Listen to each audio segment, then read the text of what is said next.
Shogun Showdown comes in a simple but elegant off-black satin sheen box. The simplicity of the front and sides of the box were done to emphasize the streamlined nature of the game and also give it a timeless look. The back of the box shows card artwork, a synopsis with UPC, game stats, and contents of the game. Let's take a look inside now. Once you open the snug-fitting lid, you will find a one-page rulebook printed front and back, a deck of cards shrink-wrapped, a bag of 2 white clips, and a red die. The rulebook was printed as a single page due to page size restrictions on the booklets. The majority of the rules are covered on the front of the page, and the details of the special cards are covered on the back of the page. The game box is divided into 2 sections, cards and components. In the components section, you have a card stand, 2 clips, and a D12. It should be obvious that there is a lot of space in this box. This was done with a purpose. It should be a simple operation to combine 2 decks to create the 8-player variant. And then finally we have the cards. The cards themselves are a gorgeous heavy 310 GSM glossy coated that provides both a nice texture and sheen reminiscent of black lacquer furniture. On the faces of the cards you can find artwork that seems to pop more than it did on my computer screen when I was doing the final proofs. The red colors are deep and attractive, and the black colors stand out on the page. This is a very attractive game.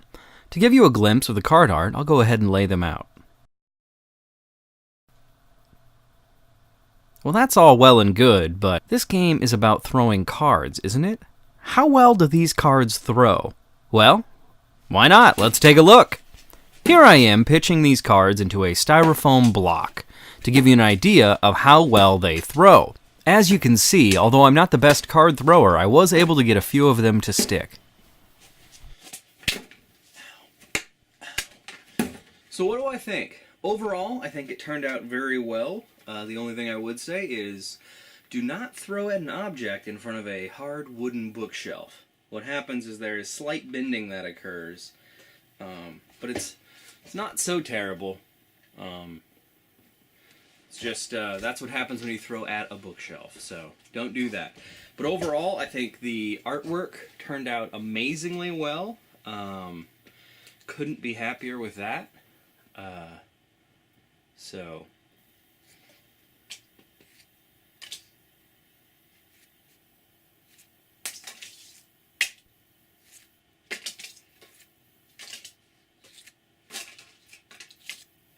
not as cool as I thought it would be. So, Shogun Showdown, the unboxing. I think we are ready to roll presses, so I think I'm going to go ahead and email them right now and get them to get started. They said it would take about 3 weeks to manufacture, and then it takes the slow boat from China. However, anymore I'm starting to take their estimates at a more of a guideline than a rule. So, hopefully we will get them around Christmas time. I think it might be a bit of a rush at this point, so I would expect them, I don't know, late December, early January. I know that might upset some folks, but we're in production, so I think that's a good thing. So I don't know if you saw it, but I also added a new bonus card. It is the Dragon. He has some really cool features. I don't want to ruin it for you. Something to look forward to once you get the game. Alright, thanks guys. I hope you guys really liked this update. I know I did. Let's roll presses. Hooah!